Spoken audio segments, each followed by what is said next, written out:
YouTube Originals. Words appear. Day 473. In a deserted town stuck in the middle of nowhere, the wind blows leaves past an abandoned boombox towards a rudimentary wooden store.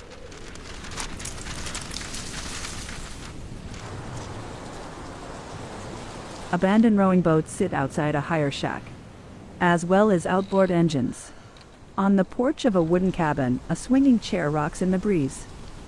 Barefooted Jake leads a barefooted boy into a wooden building, past missing person signs pinned to the wall. As he comes in, he holds the entry bell above him so it makes no noise. Once inside, the boy finds 2 toy dinosaurs and plays with them. Hey, I'm Jake, and before being trapped in a world with sound-sensitive murder beasts, I had 2 loves in my life, science and movies, so I decided to put myself in one of my favorite monster films, A Quiet Place, to find out. Hey, could you be quiet back there? You don't want to die like the kid in the movie did, huh? Horrible death. Kids, am I right? A bundle of laughs. But this one is pretty loud, but I found him wandering around, decided maybe I'd help him find his family while I look for my missing Vsauce family. A photo of Jake with his friends Kevin and Michael. And as long as we don't make a lot of sound, I think we should be okay. Which got me thinking, hey kid, come on. What is sound? What exactly does it mean to hear? Is it possible to weaponize sound? Perhaps most importantly, could you stay quiet enough to survive the wrath of a bloodthirsty alien with superhuman hearing? The boy drops a talking toy. The alien says, could you survive a quiet place? A dinosaur-like alien sprints through a forest and leaps towards the boy. Titles: Could You Survive the Movies? A Quiet Place. That was close. The kid? Oh, he should be fine. Also, this is a rather serious way to illustrate that we can't make a sound. And speaking of which, sound is really a series of longitudinal pressure waves that travel through a medium like air or water. But they can also travel through solid objects too. Hearing is just the detection of these increases and decreases in pressure that occur at regular intervals as small segments of air are compressed. These rapid changes in pressure enter our ear canals and vibrate our eardrums. And those vibrations are translated into electrical pulses in the middle and inner ear, which then travel to the auditory cortex where the brain processes them. And we perceive sound. The mechanical energy of sound turns into electrical energy, which is also how microphones and speakers work.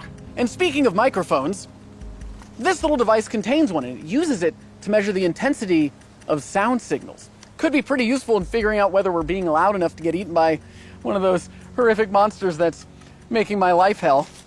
He stares at the readout on his microphone and moves it around. Oh, you're still alive.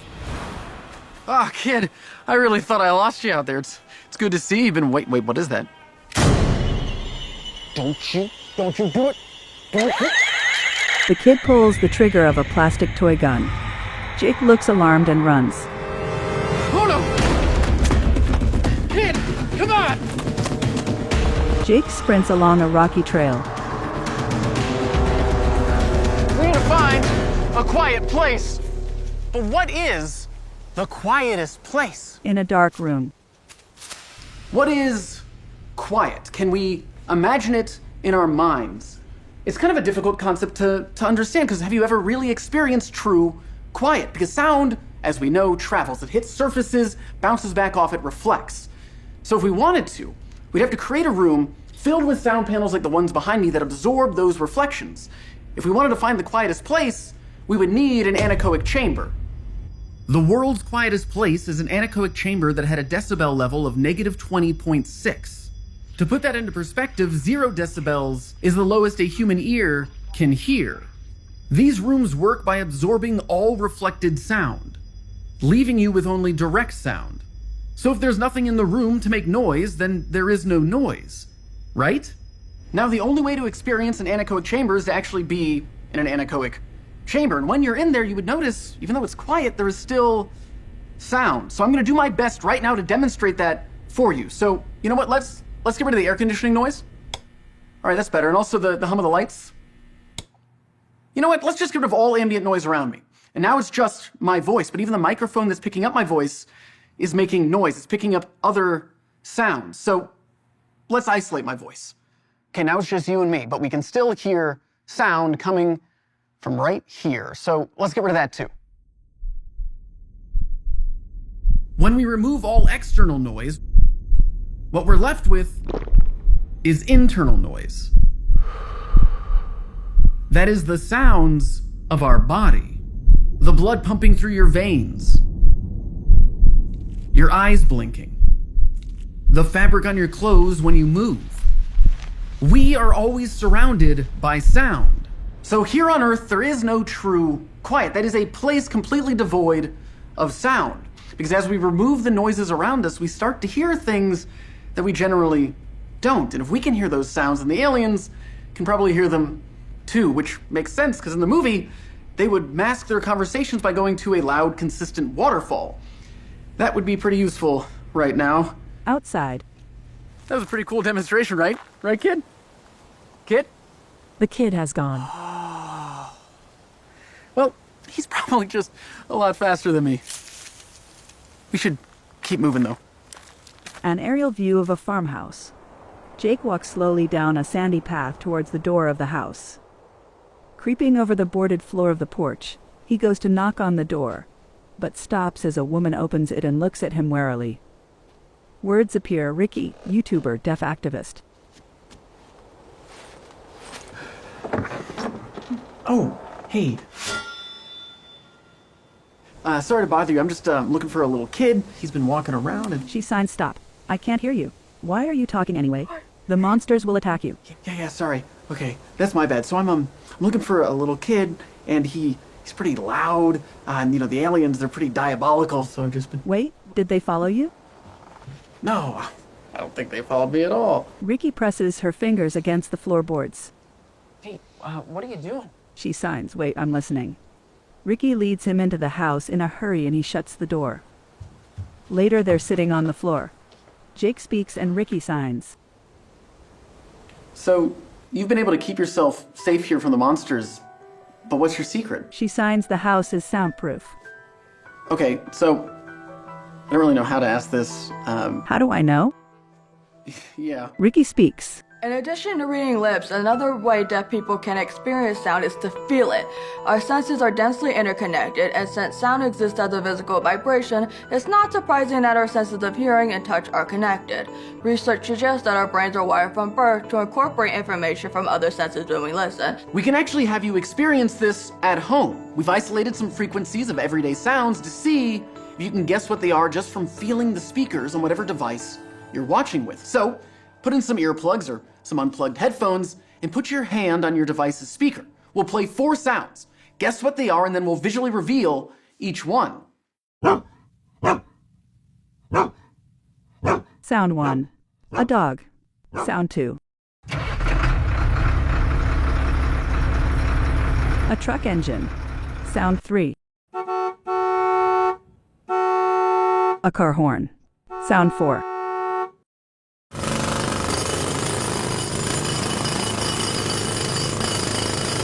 A road drill.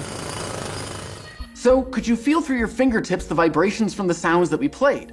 And could you tell what they were? Okay, so now that we've experienced sound by feeling it, can we experience sound by seeing? Good question. I'll be right back, Ricky. Outside. Here we have a speaker that I'm going to cover in different substances to help show the physical vibrations generated by sound. This one we've covered with sand, while this one is covered in a substance made by both cornstarch and water. Blue black.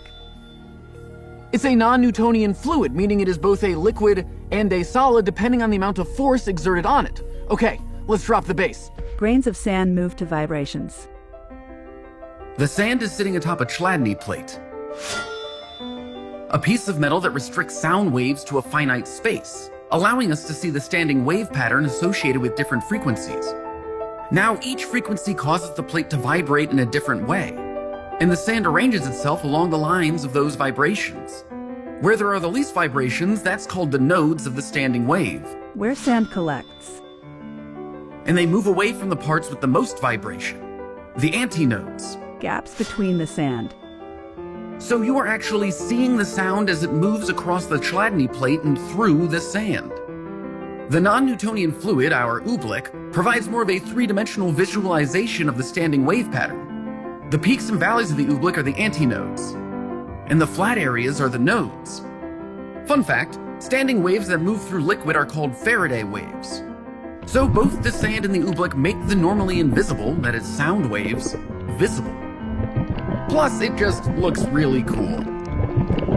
The blue liquid bubbles and undulates. It's evening now. Jake leaves Ricky's house. You know, you can come with me if you want. Be a great help. Ricky signs thank you, but I'm set up here to avoid noise. Be safe. Thank you, and I will. Safety first, Ricky. Jake steps on a nail and stifles a scream. Ricky beckons him back inside. No, you save yourself, Ricky. I got this. Come on! Jake shouts to distract the creature away from Ricky's house. Moments later, he runs with a limp up a woodland path and slowly comes to a halt. I don't think we're gonna make it. And as always, thanks for watching. Jake takes a step forward and falls through a trapdoor hidden by leaves. He finds himself in a hideout where a long-haired man wearing glasses approaches Jake and crouches near him. Jake? Hey, Jake? Words appear. 12-tone, YouTuber and music theorist. 12-tone? Hey, man. It's nice to see the trap door works. Yeah, and I'm totally fine as well. Hey, 12-tone. Hey, 12-tone. Oh, sorry. I was working on a really tricky modulation. Hey, you wouldn't happen to know a good pivot chord from E to B flat, would you? No, I've been a little busy trying to survive, and also looking for my Vsauce family. Have you seen these dudes? And oh, maybe a little kid. He's like yay high, likes to make noise. Nah, dude, I've been down here. Don't you know there's aliens running around up there? They've got superhuman hearing. Yeah, I know. Ah, but did you know we might be able to defeat it by weaponizing sound? 12-tone appears on a TV. So these aliens have an extreme sensitivity to sound. That might seem like a superpower, but couldn't it also be a weakness? I have a theory that we could use sound itself to fight them. After all, what would your weapon of choice be if you had to fight someone with an extreme gluten sensitivity? Gluten! I gotta admit, that logic is sound. So a young person can usually hear sonic frequencies between about 20 hertz and 20,000 hertz. And just as a refresher, hertz is a unit of cycles per second. So a 20 hertz sound is created when air alternates between low and high pressure 20 times in a second. And as adults age, the high end of their hearing deteriorates. So if I play this 18 kilohertz signal, it acts as a kind of dog whistle for younger listeners who still have the high end of their hearing intact. I mean, it's the same principle as an actual dog whistle, which works because dogs can hear up to 45 kilohertz, which is well above the human range. So what was that about making a weapon out of sound to defeat the aliens? Well, people have come up with a lot of interesting ways of weaponizing sound. You've probably heard of that thing where an opera singer shatters a wine glass with just the power of their voice. On a TV screen, a blonde woman, Diana Cowern, shatters a wine glass using her high-pitched singing voice. Breaking a glass with sound is very cool, but probably not powerful enough for our needs because in the film A Quiet Place, they use a high-frequency sound weapon to kill the aliens. So, is there a device in real life that can do the same thing? Well, we just happen to have a machine to test just that. And what are we testing it on? Me. Our sound cannon is made up of 4 speakers, with their cones positioned to send sound waves in the same direction. To discover the power and efficacy of this sound cannon, we're testing 2 factors: distance from the weapon and the frequency of the sound being emitted. Sound waves. It's connected to a frequency generator that will provide the sound which will be shot at me. All right, let's make some noise. I am 5 meters away from the device. Now let's take it up to 4,000 hertz, please. This sound generated is incredibly annoying, and we don't want to subject you to it, so please enjoy Bach's Cello Suite number 1. We've set the device to about 130 decibels. the same volume as a jet engine taking off. While the volume will cause some pain in my ears, it won't incapacitate me. All right, now let's just go up to 2 meters. Jake takes a few more steps towards the speakers, which are mounted on a barrel. At 2 meters, the effects are immediate. The pain is overwhelming, freezing me in place. Turns out the pain is because the frequency is triggering my auditory nociception system, a single set of neurons in your ear that react to high frequencies. An animated cross-section. When cells in the inner ear are damaged, like by a really high frequency, they release a chemical that activates the auditory nociception system, which in turn signals the brain that you are in extreme pain. Although this really hurts my head, unlike in the movie, it probably won't make it explode. Nuts. It felt like there was this viscous liquid in my ears and I couldn't really hear. I still can't really hear. I don't know what level of volume I'm at, but don't do that. It's a very good deterrent. However, it would not kill the alien. Inside. If only we had some sort of handheld, narrative-friendly sound cannon. Like this? 12-tone. That is perfect. It's actually pretty simple. As you can see, I hooked up a cassette tape to a megaphone, ran it through a frequency oscillator to pump up the signal, and that's pretty much it. You know, this is amazing. Do you think I could borrow it? Because it could be very helpful in trying to find my Vsauce family and maybe even that kid if I see him again. Yeah, for sure. Oh, thanks. Or, do you need some backup? I could come with you, help you look. Yeah, that would be great. And you get some fresh air, you know, that might be good for you. Yeah, plus you know what they say, 2 heads are better than 1, so if we work together, I'm sure we can find your friends. Yeah, that's true. It just goes to show the power of a good collaboration. I mean, you take some scientific rigor, add in some musical curiosity, and boom, you've got a sound cannon. Hey, volume. I'm just saying, how cool is it that you and I were able to make a weapon that could destroy these aliens? An alien springs past the doorway and 12-tone drops the weapon, sending it rolling down the stairway. Jake picks it up, but is shoved back by the alien, who resembles a lizard with long piranha-like teeth. Nearby, the kid sits playing with a toy.